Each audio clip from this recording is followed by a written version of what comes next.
Há uns 4 anos atrás, eu comecei um Instagram particular chamado Energia de Trabalho. O meu objetivo era tentar identificar qual era a energia que fazia as pessoas trabalharem de fato, né? E principalmente voltado para mim, porque eu queria descobrir como que eu poderia ter energia para fazer um trabalho que não era exigido de mim, ou seja, eu não estava trabalhando para alguém, mas estava tentando fazer algo para mim mesmo. E eu não conseguia fazer, eu não conseguia ter energia suficiente para manter aquilo por um longo período de tempo. Isso me incomodou durante meus 20 anos, quase todos. Então eu comecei a investigar dentro de mim mesmo, comecei a ler, comecei a pensar muito, a anotar, para ver qual o tipo de energia, o que fazia eu transformar uma energia em energia de trabalho. De trabalho literal, trabalho que você não deixa de ser primitivo, com aquela energia primitiva e transforma em algo que seja útil para você, para a sociedade. Né? Até que agora em 2024 eu me deparei, muita coisa se passou, eu montei uma plataforma de saúde psicológica, de terapia psicológica, o pdsaude.com.br, comecei a trabalhar nessa área e a gente caminhou bastante e eu acabei descobrindo isso empiricamente, mas eu não tinha tido contato com a teoria. Eu sempre gostei muito do Carl Jung, todas essas obras são dele, né, aqui, e lendo bastante sobre ele agora, e inclusive me deparei com este livro, A Energia Psíquica, e dentro dele tem uma dissertação sobre a energia do trabalho. Quando eu li, eu falei, uau, então era isso que eu estava procurando. Eu já tinha esquecido desse fato, porque eu já segui com a minha vida e tudo mais. Então eu vou explicar para você agora como esse privilégio de 4 anos aí de ruminação, o que é a energia de trabalho. A energia de trabalho é o seguinte, você tem uma energia que ele vai chamar de libido, tá? E é importante dizer que a libido para o Jung é uma energia vital, que ele diz que não é energia vital, mas para que você entenda, mais aberta. Ela não tem uma definição, porque se você definir, você acaba criando uma especificação desnecessária, que vai transformar isso em algo mecanicista, causal, e você não quer fazer isso. Então ele coloca a libido como essa energia que faz a gente fazer as coisas de uma forma mais abrangente, não somente sexual. Tá? Então essa libido ela tem uma fonte primitiva, ela foi desencadeada ao longo de milhões de anos, mas pelo menos de centenas de milhares de anos com o Homo sapiens sapiens, e aí a gente busca esse lado primitivo e a gente consegue identificar várias tribos que utilizam esse primitivo para executar suas ações. Então ele vai descrever diversas tribos e seus rituais. Tá? E as próprias tribos já lidam com esse primitivo a partir do momento que a gente tem consciência de transformar.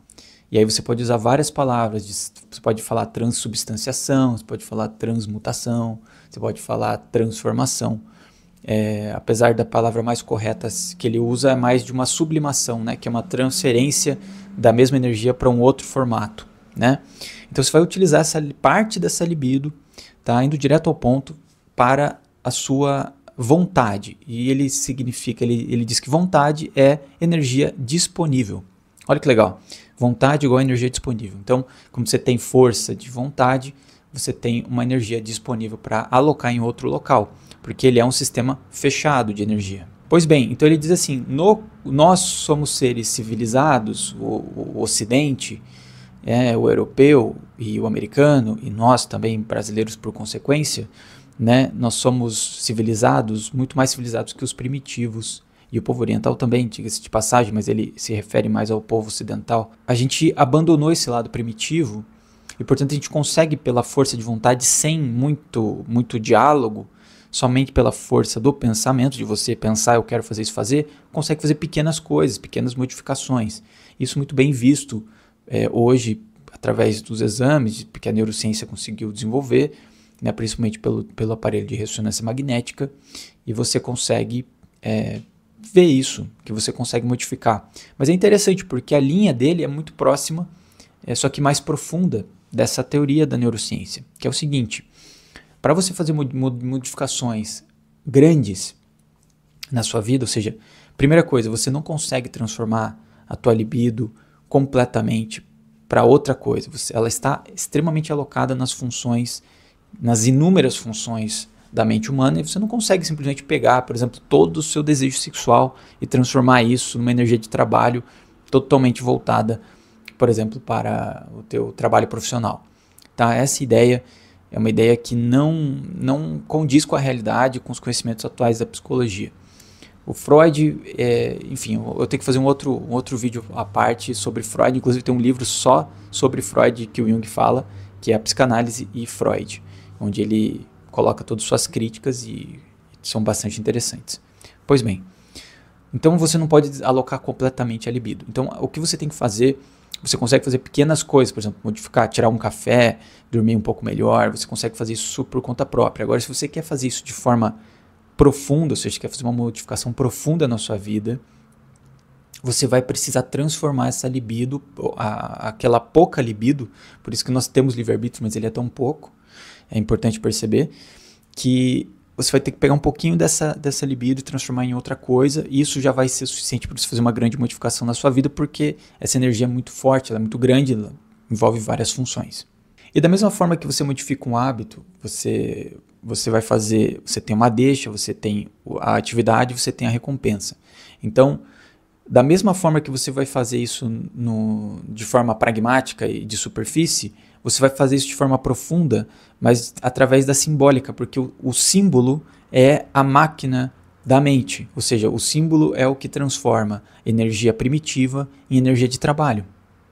Então você tem que transformar essa energia em símbolo, para que você transmute ela, para que você faça uma sublimação dessa energia para outra coisa. Então ele dá exemplos bem clássicos, por exemplo, você tem várias iniciativas primitivas, por exemplo, é só você olhar daí os arquétipos, inclusive tem um livro só sobre isso, Arquétipos e o Inconsciente Coletivo, aí você vai ver toda a essência do primitivo humano, e é aquilo que você tem que pegar e que você tem que transformar em símbolo e direcionar para outra questão. E normalmente isso é feito através de rituais, que a gente abandonou bastante. Os rituais, eles marcam profundamente os sentimentos, e os sentimentos são grandes transformadores da forma como nós enxergamos o mundo. Então, por exemplo, você pode pegar a questão sexual, a libido sexual, né, que o Freud tão bem identificou. Você pode pegar a vontade de poder, que o Adler conseguiu identificar muito bem, que é um instinto primitivo, que nós fazemos isso completamente, né, com todos os nossos símbolos capitalistas, o dinheiro por si só, a gente consegue canalizar bem essas forças. Você pode pegar o herói, você pode pegar o sábio, né, o mágico, né, os arquétipos, você pode pegar o pai e a mãe, né, a questão do complexo, enfim. Você pode pegar a dança, por exemplo, que é bastante primitiva. Enfim, tem várias formas de você fazer isso. Você vai pegar, aí obviamente existe uma toda estruturação que as pessoas precisam criar, elas já existem, ou você pode criar a sua própria, mas a ideia é que você faça, transforme, por exemplo, uma energia que você queira, por exemplo, sexual, em símbolo, faça um ritual, tenha uma experiência particular, emocional, transcendental, uma experiência religiosa, não no sentido da religião, mas no sentido de ser uma experiência profunda e mais intensa, que não seja algo de experiência sensorial somente. E você aloca, a única forma que você pode fazer é alocando isso de forma análoga. Então você tem que fazer uma analogia para o outro lado. Então, por exemplo, tem uma tribo que ele cita aqui no livro, que eles criam o objeto sexual feminino, né, que eles criam o órgão sexual feminino no chão, fazem uma dança, um ritual, os homens, porque eles querem fazer uma analogia àquele sentimento primitivo do sexo, só que voltado para a terra.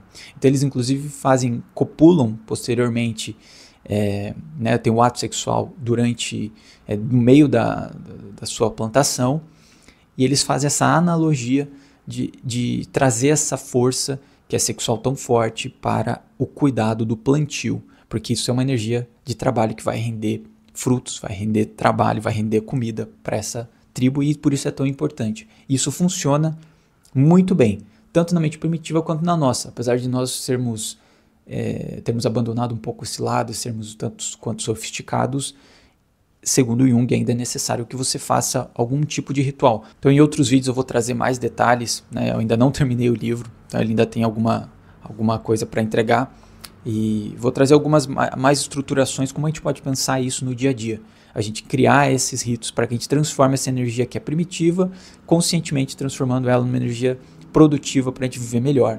E a gente tem feito isso de formas muito interessantes, mas individualmente as pessoas parecem sofrer muito para executar seus planos, para tirar as ideias do papel, e daí elas entram num marasmo, principalmente tem muita gente que está num conflito de tristeza e de falta de energia muito grande, com essa energia represada, ou não entende como que pode fazer essa transformação. Então depois de 4 anos eu descobri, e olhando na minha prática, realmente eu fiz de certa forma essa transformação, mas ainda ela não ocorreu completamente. Acho que ela tem muita margem e eu vou aprender isso junto com vocês. Se você gostou, deixa um like e eu quero saber seu comentário, sua opinião, porque eu criei esse vídeo aqui, esse canal, para a gente poder ter debates mais profundos sobre esses temas. Até o próximo vídeo.